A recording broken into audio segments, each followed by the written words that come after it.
የዛሬ መልእክት በግጥም ነው። እስከ መጨረሻው ተከተሉ። የማይጠፋው ፋኖስ። እነሱ ጠባሳህን አዩት ቁስል አድርገው፣ ፈጣሪ ግን ውስጥህ ብርሃኑን አኖረው።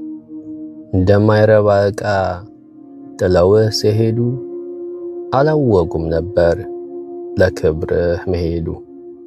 የሌሊቱ እምባህ ለንጋቱ ጉልበት ነው፣ ላይኛው ጌታ መንገድ የሚከፍትልህ ነው።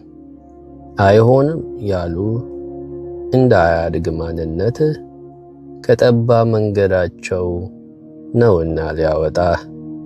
ድከም፣ ጣር፣ ገንባ፣ ተስፋህን አትጣ፣ ከደመናው በላይ ክብርህ እስኪወጣ።